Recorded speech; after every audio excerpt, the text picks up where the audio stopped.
Pick a side, YouTube. Why is this trending on Twitter at so far number 3, and why is everyone talking about it? This all started because of a YouTuber by the name of MamaMax. MamaMax is a YouTuber who does videos exposing bad people on the internet. People such as pedos, animal abusers, by going on websites, apps, or chat rooms and acting underage to attract pedos and get their info to send it to the police and post it online so justice can be served. I was planning on making a video on him anyway because of the wonderful work he's done and how he stands out from every other YouTuber. He exposes the government in his videos in a way by showing the police seem to care little to none about pedos, and the way his videos are filmed are very different from any YouTuber I've seen in the best way possible. His videos are shot and edited and produced super well, and it's made me love him even more, and it keeps you into the video. To get back to the subject at hand, let me explain. MamaMax and other YouTubers like him who take a lot of time, work, and effort into their videos, these videos being investigation type videos, exposes, and such. These videos and channels always get striked or their videos removed for the smallest and most BS of reasons. They feel and are treated like complete dirt by YouTube. So MamaMax's video titled Pick a Side YouTube, MamaMax explains why his recent video got took down, explains why it's BS, and lets other YouTubers talk about their thoughts and experiences on the poor treatment from YouTube. On November 26, 2021, my good friend Max published a video exposing the colossal pedo ring that is IMVU, where he uncovered one particularly inveterate child predator, known in-game as Pablo Sunny, a pedophile with an extensive history of grooming multiple teenage girls. And to no one's surprise, YouTube tore it down like none of it ever happened. The fickle thing about it, though, is that the video was cut and censored in accordance with the community guidelines, manually reviewed by your staff in order for the family-friendly shell that remained to be available on your platform, even if age-restricted.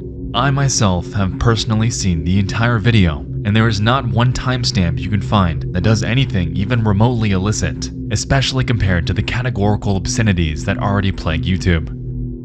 And for what? Because of the bare ass of a virtual character. Is this a joke? Max documenting this formerly unknown behavior in a 90-minute documentary about the horrors of pedophilia and child sexual abuse in IMVU is somehow sexually gratifying to you? Everything was perfectly fine for the first half-fucking-million people who watched it, but the very second Team YouTube watches it. Interesting. We tried resolving it with you peacefully, but you were unwilling to budge like the apologist you allegedly are. And Max has had enough. He gets really big names like SomeOrdinaryGamers, BowBlax, and others to talk in this video, and he calls out some other YouTubers for their help. He likes some and others he doesn't and gives their reasoning. He encouraged everyone to spread the hashtag #PickASideYouTube. This has gotten so far as the recording this video at 5 in the morning on the 27th of December of 2021. It has reached number 3 on trending with over 75,000 tweets. MamaMax's tweet has only been up for 10 hours and it's doing huge numbers like this, gaining massive support and attraction. Now some are probably wondering why does tweeting about this and getting it on trending matter? In the past it's helped YouTubers get YouTube's attention, as sometimes they're very hard to get a hold of and very hard to get their attention, and sometimes you just gotta rattle the nest a little bit to actually get a response out of them. They start paying attention really well when people expose them, show the truth about how bad they are, and once it goes really viral, you can't really ignore it. Once it gets trending on Twitter or a website that they can't control and can't censor like their own, they are kind of forced to respond. I'm going to go through every person that is mentioned on this tweet and tell you what they've done so far. Make this a note that this has only been out for about 10 or 11 hours. Team YouTube/YouTube hasn't done anything yet, but most likely will soon. Susan with a hard last name, who's the CEO of YouTube, hasn't said anything. I have no clue she'll do anything. I don't know if she ever talks about these subjects in general on her platform, she probably gets other people too. Philip DeFranco's done nothing. He might talk about it, and that's it. He might make a response because he is talked about a little bit in the video. I'll play a clip right here. Philip DeFranco, remember when you and your team ignored us last time during the whole Answer Us PedoTube thing because you were too busy talking about some stupid drama? I know I'm not as famous as you would like, but how about you do the right thing this time and fucking say something? I know you're on break, so it would mean even more to me for you to actually do something this time around. And he's also on break as explained in that clip. H3H3 hasn't said anything. I don't know how I feel about him. Keemstar has actually tweeted and talked about it. He'll probably post a video today talking about her in the next couple of days. Same with Scarce. So far he's only liked the tweet though, but I expect him to make a video on it soon, probably later today. Voice Critical hasn't said anything yet, but I do expect something from him later today as well. Chris Hansen has done nothing and said nothing, but I am kind of curious to see if he's going to do anything, because he has been in YouTube's news before with Onision, so who knows what's going to happen with him. Shane Dawson has done and said nothing, and I don't really know if he's going to do anything at all, because his Twitter is like inactive for a long while. Corpse Husband has done nothing and said nothing, but there's something that MamaMax mentions about Corpse that really catched my attention, and here's the clip. Corpse, I know you have nothing to do with this, but with all of your power, influence, and the favor you owe me, I just couldn't help myself.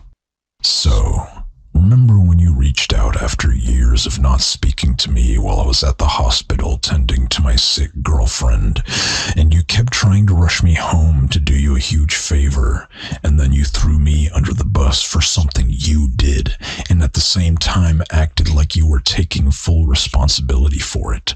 But I let you do it because I thought you were going to be my friend like you used to be, and then you stopped talking to me immediately after you were done using me. Yeah. So, how about you do me the fucking favor this time and talk about something besides yourself for once? It will give you a good look. I promise. I want to look more into this, and I want a better explanation, or just need to look back at the video for the explanation of what's going on there. My opinion on this whole situation is that I think that this is the right thing to do because of the poor treatment and censorship they have received. It isn't only just these type of people too, it's a lot of people on this platform, and often people will get false strikes and stuff, and they know about this too. They've talked about it in articles before and in interviews, where they have thousands of just false copyright strikes, and it just happens. They just let it happen and go on. These people that make these long expose videos put so much time, effort, and work into them, and for them just to get demonetized and their videos striked and the possible taking down of their channel is, I bet, very stressful. This also makes YouTube look bad, and if they don't respond, they'll look even worse, and it makes them look like they're actually defending these pedos and criminals and these bad people. If I don't see why they treat these people so poor and why they don't let them have their videos up, because it really does just make them look bad. And if you're going to put a dog in a corner and start getting closer to it and pressure it, it's going to attack at some point. I think it's time that someone who's a YouTuber and knows what people... MamaMax talked about Susan either talking about this or stepping down. I kind of agree too, but I think it's time that someone that's a YouTuber who knows what the people want and need takes Susan's place as CEO of YouTube instead, because I feel like Susan, as she's not really a YouTuber, I feel like she's clueless in a way and doesn't understand why changes need to be made. And someone that's been in that situation, someone that's still going to be a YouTuber after becoming CEO, I feel like they would make the proper changes that need to be made that don't only just profit them, but help YouTube grow and become a better community because of, and kind of fix all these mess ups that they've made in the past.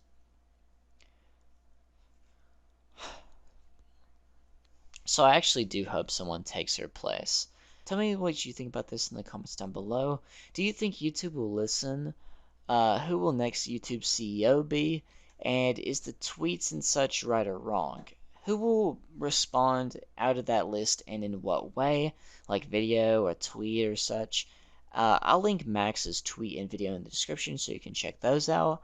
I'll make an update video when there is more on this situation. And thank you all for watching. Make sure to like and subscribe and comment your thoughts about the questions above or that I've just said and your feelings down below. And I will see y'all next time. Peace, peace.